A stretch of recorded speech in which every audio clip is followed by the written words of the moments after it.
All right, so are you ready to go deep today? I am always ready. Okay, well, get ready because we're going to tackle something a little different this time. Oh. Yeah, we're going to look for some connections, maybe some unexpected connections between Groundhog Day, the movie Groundhog Day, the Bill Murray comedy classic, Hmm. and The Rime of the Ancient Mariner, the Samuel Taylor Coleridge poem. Okay.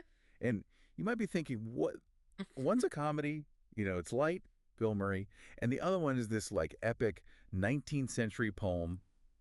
How do those two things even go together? Right. Where's the link? I mean, they seem so different. Yeah, totally.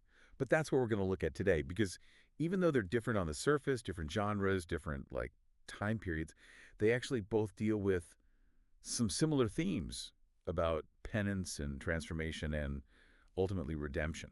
Interesting. Yeah. So for anyone who maybe needs a quick refresher, Groundhog Day, of course, is about Phil Connors. He's a cynical weatherman, and he gets stuck reliving the same day in Punxsutawney, Pennsylvania, Right. over and over and over. Yeah. Yeah. And then we have The Rime of the Ancient Mariner, which is a much darker tale, Hmm. where its sailor brings a curse upon himself and his crew after he kills an albatross. Hmm. And the question that we're going to unpack is this. What if both Phil, stuck in his time loop, in his repeating day, and the mariner, adrift on this, cursed sea, what if they're actually both on kind of parallel journeys? Oh, okay. I like that. I like that a lot. Yeah. Yeah. Let's start with the most obvious connection, right? They're both trapped. Hmm. He's literally stuck reliving the same day. And the mariner is he's facing a different kind of entrapment. Yeah. And Coleridge does this amazing job using language to create that same feeling of just like endless repetition. He actually uses repetition in the poem, almost like mirroring that stagnant situation, like day after day, we stuck, nor breath nor motion, as idle as a painted ship upon a painted ocean. Wow. When you read those lines, you can like practically feel the hopelessness, right? It's Yeah. like being stuck in a rut, only like on this grand scale. Right. It makes me think about how Groundhog Day visually conveys this feeling of repetition too. You know that montage of Phil waking up to Sonny and Cher every morning? Uh, It's so funny, yeah. but also like a little disturbing. Yeah. It's comedic, but Uh-huh. there's this underlying sense of dread. And, beyond just like the repetition, they both fixate on an object. It's like this, like a symbol that Mhm. they believe is the cause of their problem. It's like they're looking for something outside of themselves to blame. Right, exactly. The mariner has the albatross that he's forced to wear around his neck, Right.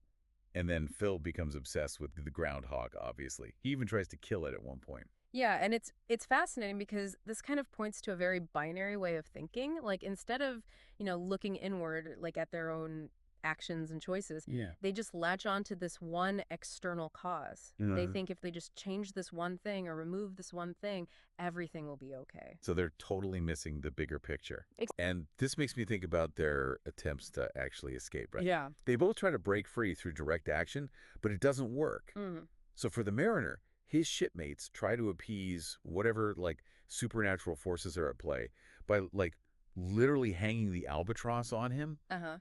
And of course it backfires Yeah. big time. Yeah. And then Phil, he like goes to extremes, right? All the suicide attempts Yeah. over and over, but he always just wakes up in the same bed. So it seems like they're both learning that real change, actually escaping requires more than just these like external actions. So if external actions aren't enough, Yeah. then what does lead to change for these characters? Well, we see a big turning point for both of them when they experience a form of confession. So the mariner, he's finally able to pray, and he expresses remorse for killing the albatross. And for Phil, it's that really raw moment when he admits his feelings, his true feelings for Rita. Mm-hmm. He just drops all of the cynicism, all the pretense. Mm-hmm. Why is confession so significant in these stories? Well, I think it goes beyond just saying the words, right? It's about taking ownership of their actions Okay. and experiencing a real shift in perspective. Yeah. And that internal change, that paves the way for outward change.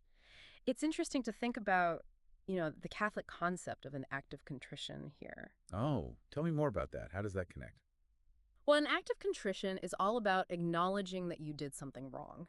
Hmm. And you have this sincere sorrow for what you did Yeah. and a real desire to change.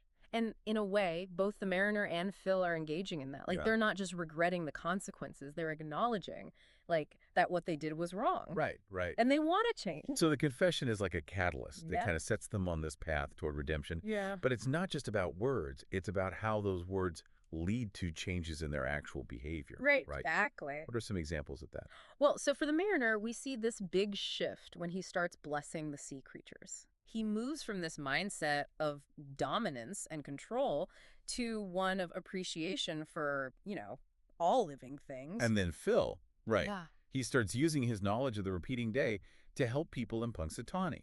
Right. So he goes from being totally self-centered to actually genuinely caring about others. Yeah, like he's really trying to, like, make amends almost. Yeah, it's like, yeah, he's using this like weird situation to like make a real impact on the world. Uh-huh. I mean, we see him learn to play the piano. Yeah. Not for himself, but like to bring other people joy. Yeah. And then there's that whole ice sculpting thing. He becomes a master ice sculptor. Right. He's creating something beautiful. It doesn't last, though, right? Yeah, it's temporary, ephemeral. Yeah. Maybe that says something about, like, how he sees life now. Maybe.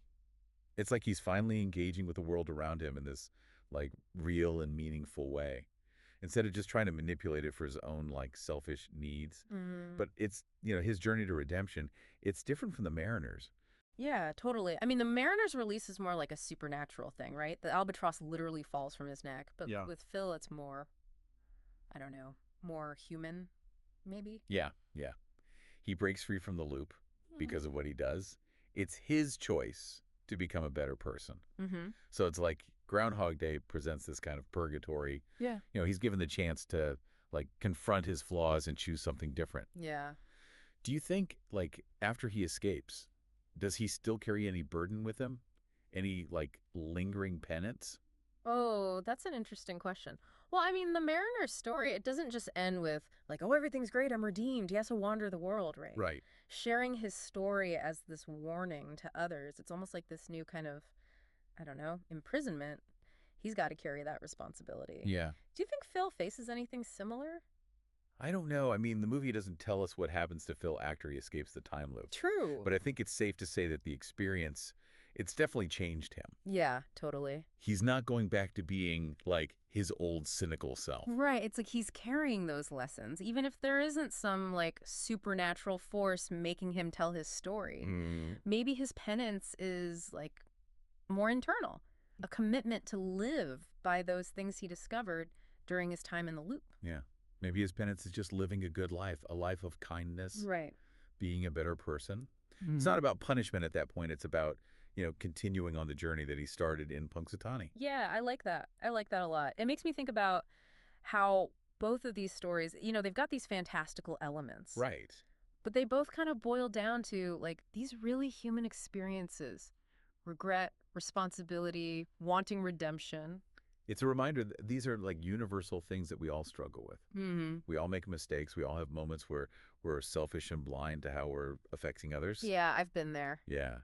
That's what makes Phil and the Mariners so relatable. Totally. They're not perfect. They mess up. They stumble. Yeah. And they despair.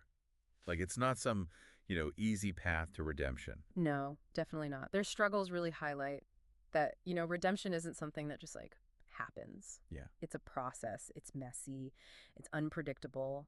It's all about, like, the little steps, the choices we make every day to try to be a bit better than we were yesterday. And it's inspiring to see that even someone like Phil Connors, he was so cynical, but even he can find redemption. Right. It shows that change is possible for everybody, no matter how stuck or lost we might feel. Yeah. But we have to be willing to face those albatrosses that we're carrying, those things that are holding us back. Yeah, totally. And sometimes, we need a wake-up call. We need a Groundhog Day experience to force us to deal with that stuff. It might be hard, but it could be an opportunity for huge growth. Yeah, it's like those really challenging moments, they can become like catalysts for good things in our lives. They can push us to become better. What stands out to you most about these stories? Like what really speaks to you? It's the way they both find redemption. It's through these unexpected acts of humility. So the mariner, like, finds solace in appreciating these tiny creatures, right? Right. And Phil, the ultimate cynic, he finds purpose in helping other people. Yeah, that's a good point. It's like a reminder that even the smallest act of kindness, when we choose to be compassionate instead of selfish, can have this ripple effect. Totally. We might not break a curse or anything, but we can definitely make a positive impact. Mm. And sometimes those little acts, those are what set us free. Yeah. We've been talking about Phil and the Mariner and their like journeys, these journeys of transformation and redemption. It seems like both Groundhog Day and the Rime of the Ancient Mariner, they're both ultimately about consequences. Yeah, but the kind of consequences they face, they're different. So Okay. the mariner, he faces these like immediate and supernatural repercussions for what he did, for killing the albatross. Right, yeah, it's very much like you do this and this happens. Exactly, yeah. Whereas Phil, his consequences are more like internal. It's not like he's being punished by like a god or a curse or something. Hmm. It's more that he's punished by like his own inability to really connect with other people, Mm. by his isolation. Yeah. Right. It's not just about punishment. It's about forcing him to like really confront the consequences of the things he does. And he has to play them out over and over and over again Yeah. until he actually gets it. Right. Right. So it's like instead of having a real albatross around his neck, he's got this weight of all his bad choices, Uh-huh. all the times he could have been kind but wasn't, Yeah. all those missed opportunities to like connect with people. Right. Right. That's his burden. Yeah, and it's through that, becoming aware of how his actions affect everyone around him. That's how his transformation really starts. But even when he escapes the time loop, I don't think that awareness just disappears. No, I don't think so either. I think it becomes like a part of who he is. Yeah. It changes how he sees things, how he acts. So he's taking the lessons of Groundhog Day with him, right? Mm-hmm.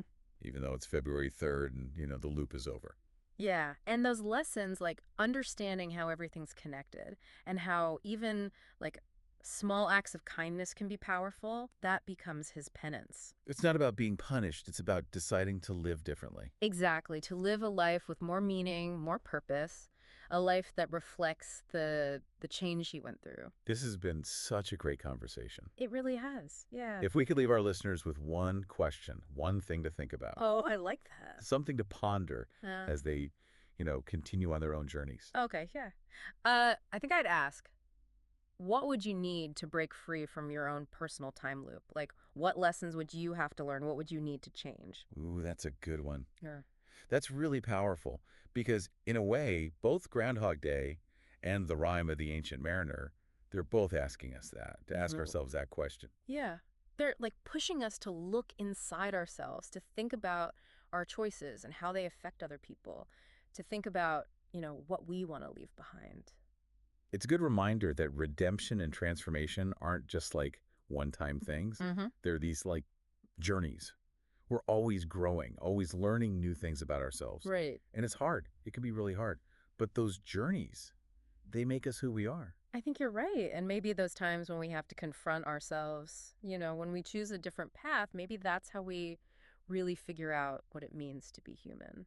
Well, that's it for our deep dive today. Hope you enjoyed exploring these connections with us. Yeah. Thanks for listening. Until next time, keep thinking, keep asking questions, and, maybe you'll find your own path to redemption. I hope so.